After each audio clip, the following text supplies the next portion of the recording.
bagaimana caranya kita menghayati dan bagaimana caranya kita mengamalkan anugerah yang begitu mulia yang Tuhan berikan, yaitu tubuhnya menjadi makanan kita, darahnya menjadi minuman kita, sebagaimana yang kita rayakan di dalam perayaan Eucharistia. Dengan kita pada pagi hari ini, kita tunduk seketika di hadapan Tuhan, kita mengakui dosa-dosa kita supaya kita layak merayakan resurreksi ini. Tuhan Yesus Kristus, Engkau selalu penuh belas kasih terhadap mereka yang lapar, haus, dan miskin. Tuhan, kasihanilah kami.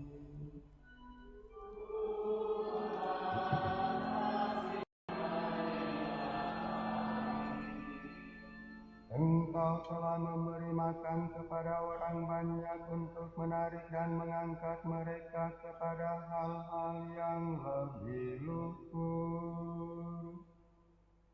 Kristus, kasihanilah kami.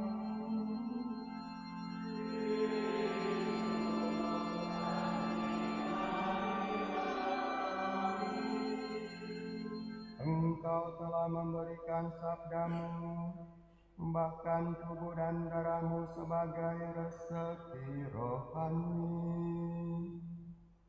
Tuhan, kasihanilah kami.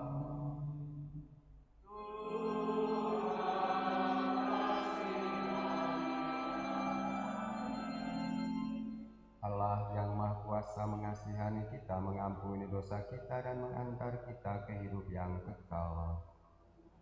Kita satukan madah pujian kita dalam lagu kemuliaan. Syukur nomor 347.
Bersatu dalam doa kolekta, marilah kita berdoa. Allah yang Maha Murah, melalui Yesus Kristus Putramu, Engkau telah memuaskan rasa lapar kami akan cinta kasih dan damai sejahtera. Kami mohon, bukalah hati kami untuk mengimani Putramu itu, seraya mewujudkannya dalam tindakan cinta kasih yang nyata kepada sesama kami. Sebab Dialah Tuhan dan pengantara kami, yang bersama Dikau dalam persatuan Roh Kudus, hidup dan berkuasa Allah sepanjang segala masa. Amin. Silakan duduk, dengan hormat kita mau dengarkan sabda Tuhan.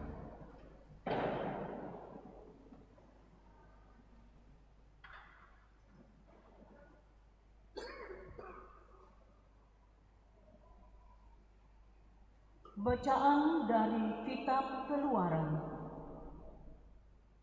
Di padang gurun Sin yang terletak di antara Elim dan Gunung Sinai, bersungut-sungutlah segenap jemaah Israel kepada Musa dan Harun.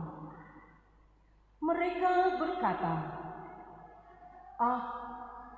andai kata tadinya kami mati di tanah Mesir oleh tangan Tuhan, tak kala kami duduk menghadapi kuali penuh daging dan makan roti sepuas hati. Sebab kamu membawa kami keluar ke padang gurun ini untuk membunuh seluruh jemaah ini dengan kelaparan. Lalu berfirmanlah Tuhan kepada Musa, sesungguhnya Aku akan menurunkan dari langit hujan roti bagimu. Maka bangsa itu akan keluar dan memungut tiap-tiap hari sebanyak yang perlu untuk sehari. Dengan cara itu, aku hendak menguji apakah mereka hidup menurut hukumku atau tidak. Aku telah mendengar orang Israel bersungut-sungut. Katakanlah kepada mereka, pada waktu senja kamu akan makan daging, dan pada waktu pagi kamu akan makan roti sampai kenyang. Maka kamu akan mengetahui bahwa Akulah Tuhan Allahmu. Pada waktu petang, datanglah berduyun-duyun burung-burung puyuh menutupi perkemahan mereka. Pada harinya terhamparlah embun sekeliling perkemahan. Setelah embun menguap, tampaklah pada permukaan burung sesuatu yang halus, mirip sisik, halus seperti embun yang membeku di atas tanah. Melihat itu, umat Israel saling bertanya-tanya, apakah ini? Sebab mereka tidak tahu apa itu. Lalu berkatalah Musa, inilah roti yang diberikan Tuhan menjadi makananmu.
bukan Musa yang memberi kamu roti dari surga, melainkan Bapa yang memberi kamu roti yang benar dari surga.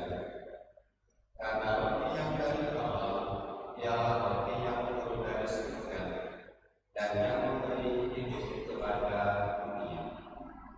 Maka kata mereka kepadanya, Tuhan, berilah kami roti itu senantiasa.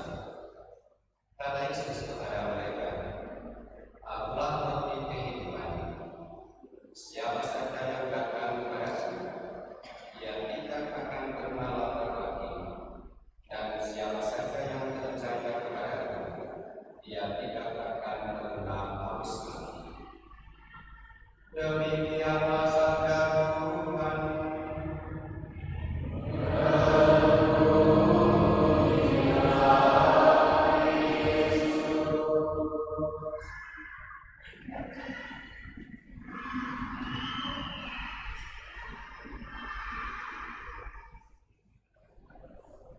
Bapak Ibu saudara-saudara yang terkasih di dalam Tuhan,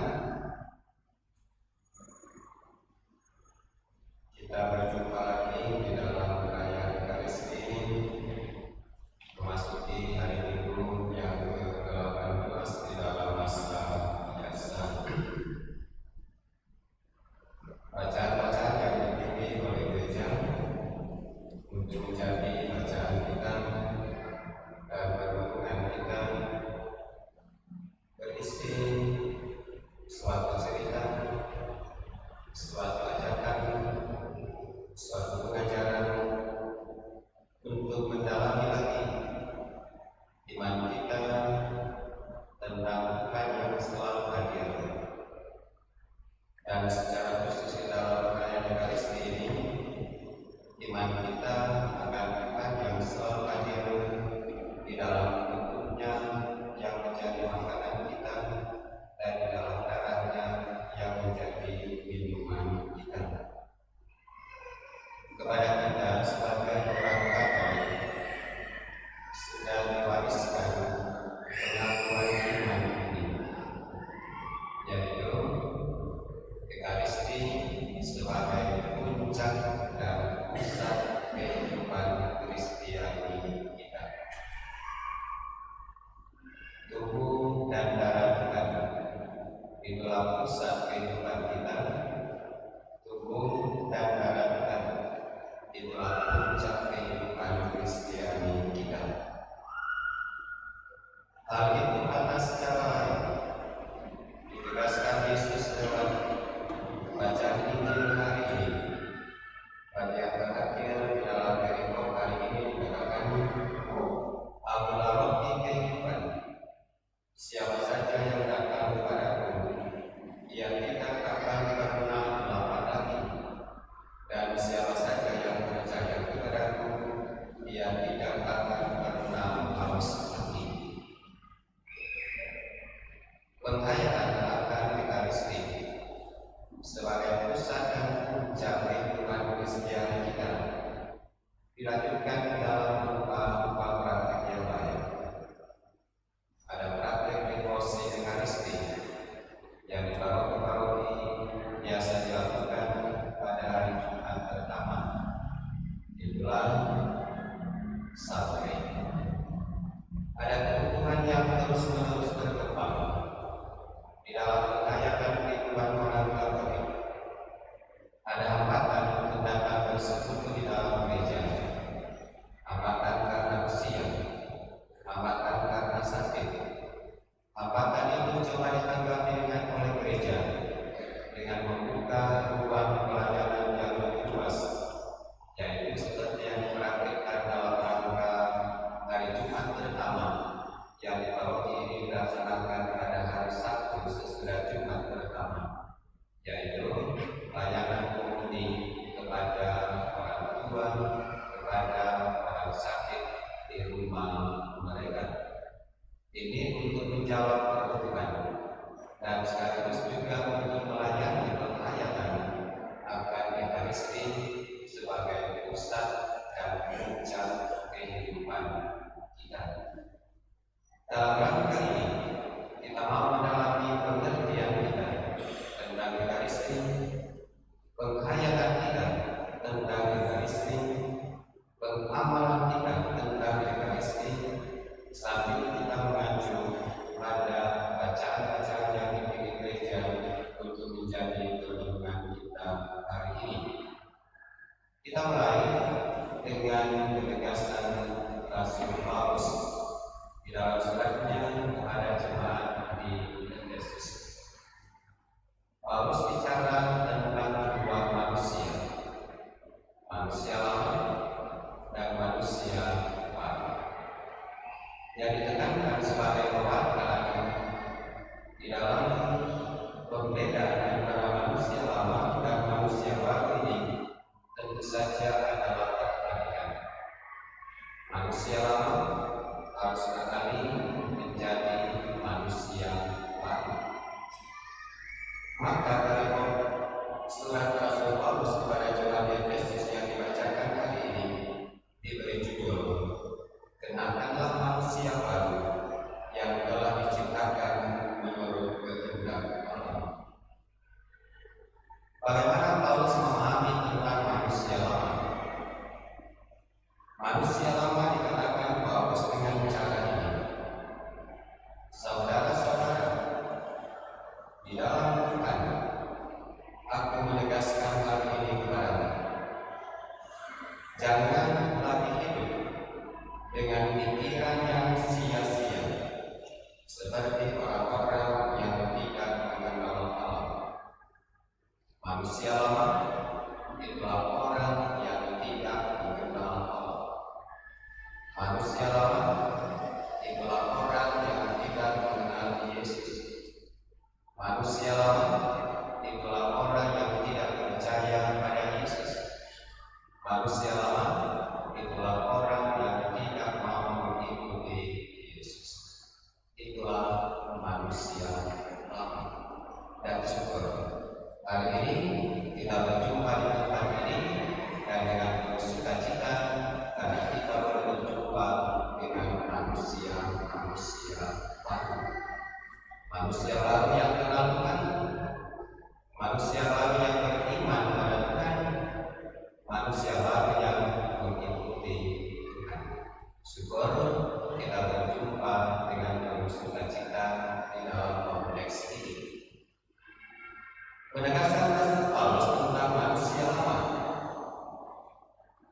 yang tidak mengenal Allah dan mereka hidup dengan pikiran yang sia-sia. Kita mau telusuri lewat bacaan yang lain, yaitu dari kitab Keluaran. Orang-orang terpilih hidup dengan sia-sia.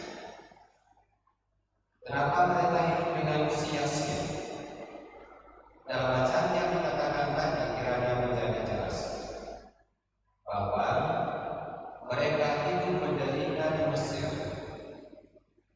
sebagai budak-budak Firaun, tetapi mereka mendapatkan kenikmatan tertentu, yaitu mereka makan dan mereka minum. Biarpun diperlakukan secara tidak manusiawi, satu-satunya jaminan yang mereka boleh pegang, yang penting boleh makan, yang penting boleh minum. Biarpun harkat dan martabatnya sebagai manusia diinjak-injak oleh Firaun dan pasukannya. Itulah yang mereka kenal. Pada waktu Tuhan sudah menuntut mereka untuk keluar dari tanah kebudakan itu, mau kembalikan harga diri mereka sebagai manusia, mau kembalikan martabat mereka sebagai manusia. Tetapi di tengah jalan, apa yang terjadi? Mereka jatuh di dalam nostalgia yang sia-sia ini. Tidak mampu mengenal, tidak mampu memahami bahwa perjalanan yang sementara mereka lalui ini adalah perjalanan yang menuntun mereka ke tanah pembebasan untuk mengembalikan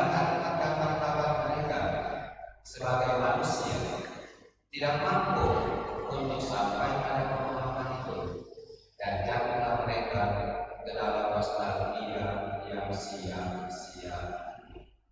Lebih baik kami hidup di tanah Mesir, di bawah Firaun, diperbudak dengan ini dan diperbudak dengan itu. Yang penting masih boleh makan dan masih boleh minum. Paulus katakan, inilah cara hidup yang sia-sia.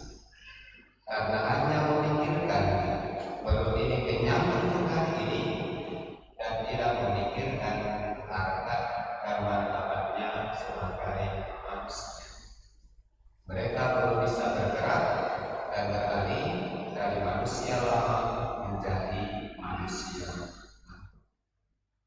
Selanjutnya, Tuhan masih bersabar dengan mereka. Pada waktu mereka mulai mengandung dengan nostalgia yang sia-sia itu, Tuhan dengan segala kesabaran masih mau menjawab mereka, yaitu menurunkan mana, roti dari surga. Luar biasa yang terjadi, yaitu bahwa mereka makan sampai kenyang. Tetapi dorongan manusia lama masih terlalu kuat di dalam diri mereka, sehingga pikiran, perasaan, perilaku hanya sampai pada perut ini sudah kenyang. Mereka tidak sampai berjuang untuk mempertanyakan dan bahkan untuk menegaskan, untuk mengakui, untuk mengimani bahwa sebetulnya mana yang sudah membuat mereka ini kenyang adalah Tuhan sendiri yang sudah menganugerahkan itu sebagai jawaban terhadap jeritan-jeritan mereka. Pikiran, hati mereka stop hanya di yang penting boleh makan.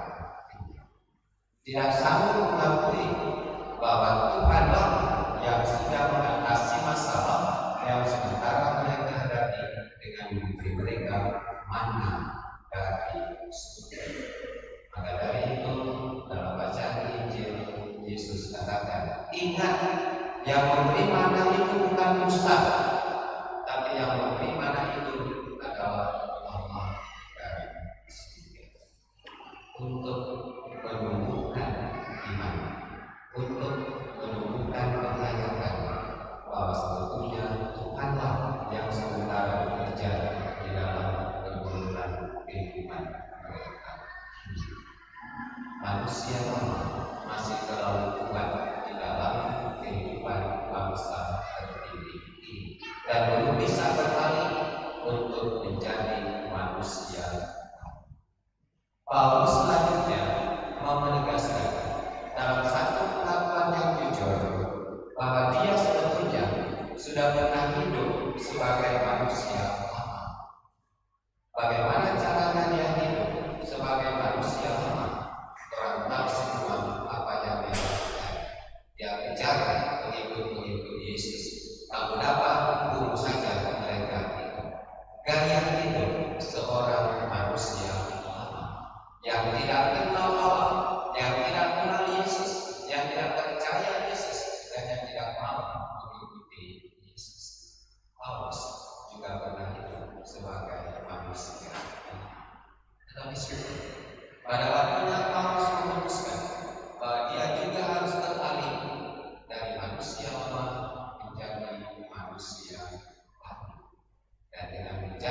kedatangannya dan menerima tubuh Kristus dan menjawab amin.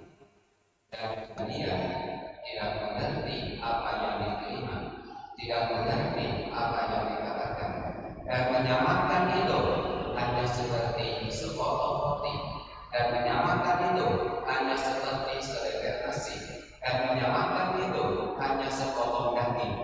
Menyamakan itu bukan sebagai sesuatu yang istimewa, bukan sebagai sesuatu yang luar biasa. Kita menerima tubuh Kristus masih sebagai manusia lemah. Kita perlu menerima tubuh Kristus sebagai manusia lemah, bukan sebagai manusia lemah. Menerima tubuh Kristus sebagai manusia baru dengan satu pengakuan iman bahwa Kristus yang sekarang saya terima dalam tubuh dan darahnya ini sungguh-sungguh satu anugerah yang luar biasa, satu anugerah yang istimewa di dalam kehidupan saya sebagai seorang manusia, dan menyadari bahwa ini sungguh anugerah luar biasa, ini sungguh anugerah yang istimewa untuk saya untuk berjalan kehidupan selanjutnya. Maka saya sambut tubuh Kristus benar-benar sebagai manusia baru. Karena tubuh Kristus yang kita terima bukan untuk kekenyangan perut ini. Tubuh Kristus yang kita terima bukan untuk kepuasan jasmani ini. Tubuh Kristus yang kita terima adalah jaminan untuk kehidupan yang kekal. Memang tidak gampang untuk sampai pada pertanyaan ini. Tidak gampang untuk sampai pada pengamalan ini. Maka kita mengakhiri renungan kita pada kesempatan ini dengan dua doa. Doa yang pertama, itulah doa yang dibacakan oleh imam pada waktu mulai membersihkan piala sesudah komuni. Doa itu berbunyi begini: Tuhan, semoga tubuh dan darah yang kami santap kami pahami dengan pikiran yang murni, dan kiranya anugerah saat ini menjadi kesembuhan bagi kami untuk selamanya. Menyambut tubuh dan darah Kristus dengan pikiran yang murni, artinya mengerti bahwa tubuh ini adalah satu yang sangat istimewa dan luar biasa untuk kehidupan saya. Doa imam pada waktu membersihkan piala sesudah komuni. Tuhan, semoga tubuh dan darah yang kami sambut kami pahami dengan pikiran yang murni, dan kiranya anugerah saat ini menjadi kesembuhan bagi kami untuk selamanya.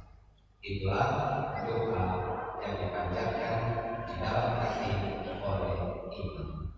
Dan sebentar di dalam doa umat kita akan mendoakan ini. Doa umat yang keempat.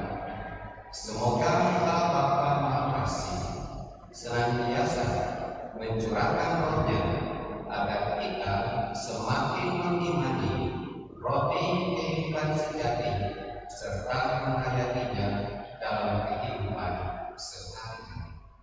Semoga dengan tubuh dan darah yang kita sambut, kita menjadi manusia yang baru terus-menerus untuk menyongsong masa depan Islam. Semoga demikian. Menanggapi sahabat-sahabat kami kali ini, kita melanjutkan pengakuan kita bersama. Aku percaya Allah yang kuasa mencipta dan ada Yesus Kristus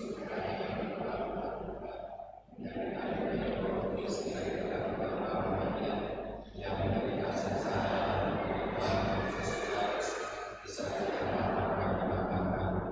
yang belum bertempat nanti yang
memikirkan serta mengusahakan kesejahteraan rakyat, baik jasmani maupun rohani. Amin.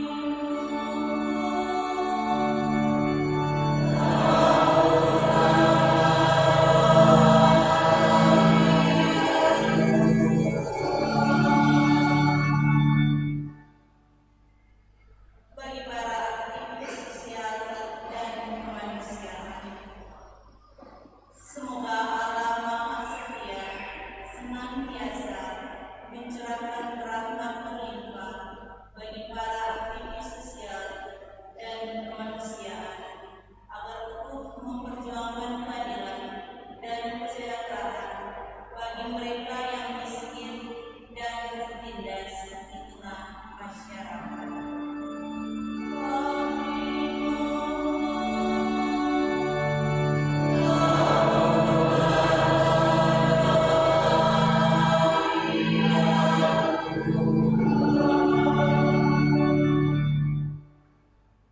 Bagi kita semua, semoga Allah Bapa Maha Kasih senantiasa mencurahkan roh-Nya agar kita semakin mengimani roti kehidupan serta menghayatinya dalam kehidupan sehari-hari.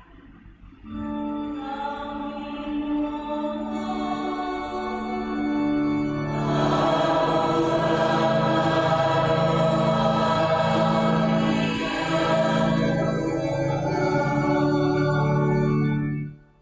Dan bersama kita sajikan doa dan syukur kita bersama mendengarkan bersama itu berikan Islam dan agama berdoa dan akan mengurus kata-kata mereka ini bersama dengan keluarga panglima yang bersyukur dan berdoa atas keluarga yang terkasih Irjen Madia Yani Panglima yang ke-17 bersama dengan karyawan Santa Elsa, terlebih khusus keluarga Beliau bersyukur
yang diserahkan kepada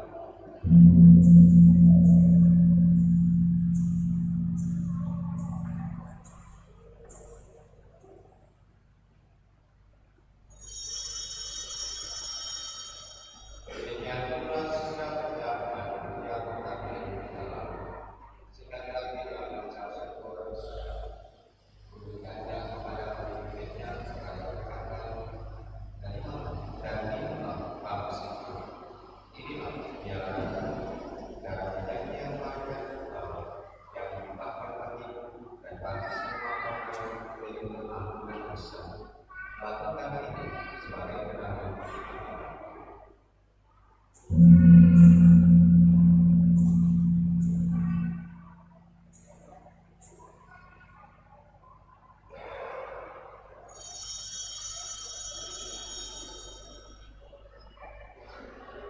nomor 2. Marilah memandangkan misteri iman kita.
Atas petunjuk penyelamat kita akan menurut ajaran ilahi, maka marilah kita berdoa. Amin.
Tahun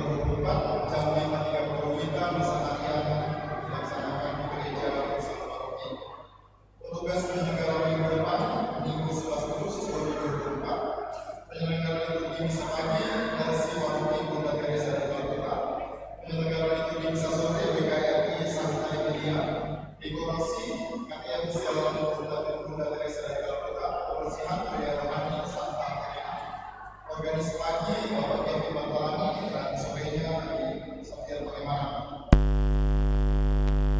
Mohon bantuan untuk Pria Rohani Thomas Becker, Camilla Merici, sama Helena yang sekarang mengumpulkan data sensus tahun 2024. Terima kasih buat Pria Rohani yang sudah setia konsisten melaporkan laporan keuangan setiap bulan yang sudah lapor di bulan Juli ini Santa Elizabeth, Santa Terena, KPK Unit 1 dan PKRI Santa Emilia ditunggu untuk yang lain.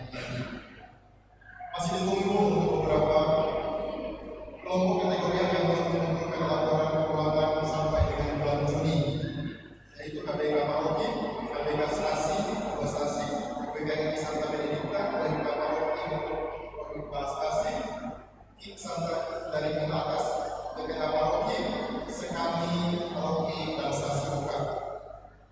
Selanjutnya dalam rangka bulan Finansial Nasional pada bulan September 2024 untuk sosialisasinya telah disediakan buku panduan kepada kedua Pria Rohani. Silakan mengambilnya di kantor sekretariat paroki dan bagi umat yang membutuhkan bisa diperbanyak sendiri dengan cara fotokopi buku yang ada. Berikut dari WKRI cabang Bunda Teresa dari Kaltara dalam rangka perayaan pun instansi WKRI dan penyelenggaraan Konferda WKRI pada bulan Oktober 2024. Untuk itu dalam bulan Juni sampai September akan diadakan satu kali pada hari Minggu setiap bulannya diadakan kegiatan pencarian dana dengan menjual makanan dan minuman di paroki. Untuk hari ini ada penjualan di sebelah kanan sampai gereja kita.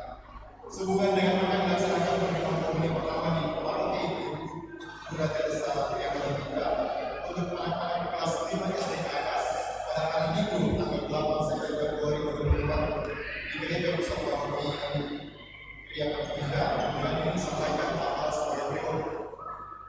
Pertama, telah disepakati bersama dengan anak-anak komuni pertama dan orang tua atau wali baptis serta tim pembina bahwa pembelajaran dan pelatihan akan dilaksanakan mulai hari Sabtu tanggal 10 Desember, selanjutnya tanggal 10 Agustus, tanggal 24 Agustus dan terakhir tanggal 31 Agustus 2024 dimulai jam 9 pagi sampai dengan jam 4 sore, di mana setiap pembelajaran dan pelatihan serta membawa makan dan minum sendiri untuk gladi bersih dan pengakuan dosa untuk anak calon pernikahan pertama dan orang tua atau wali baptis akan disampaikan kemudian. Bagi peserta pemilih pertama yang sudah terdaftar wajib mengikuti minimal 3 kali pertemuan pembelajaran dan pelatihan yang sudah terjadwal. Apabila tidak mengikuti pertemuan tersebut, dianggap mundur atau batal untuk mengikuti aktivitas pertama tersebut. Dan untuk tim pembina akan diadakan pertemuan pada hari Senin tanggal 5 Agustus 2024 bertempat di Asrama Paroki Bunda Teresa dari Kaltara pada jam 7 WITA untuk membahas modul pembelajaran dan pelatihan tersebut. Untuk para peserta komuni pertama segera mengumpulkan kepada ketua wilayah rohani formulir komuni pertama yang sudah dilengkapi untuk diberikan ke sekretariat paroki selambat-lambatnya pada Sabtu tanggal 10 Agustus 2024. Dan untuk anak-anak calon komuni pertama yang belum mendaftar, segera mengambil formulir melalui ketua wilayah rohani masing-masing dan melengkapinya, kemudian sampaikan kepada ketua wilayah rohani yang akan memasukkan di sekretariat paroki selambat-lambatnya pada tanggal 10 Agustus 2024. Untuk pemasukan keuangan kita baca di nomor selanjutnya apabila ada nama dan paroki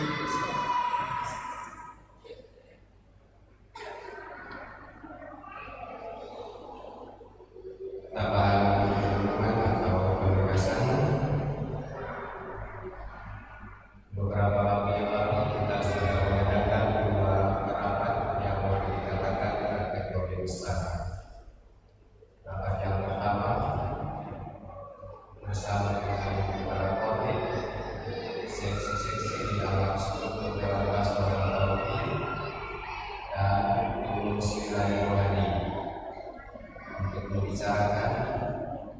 menginformasikan tentang evaluasi program dan proyek kerja dan juga penyusunan program dan proyek untuk tahun 2025.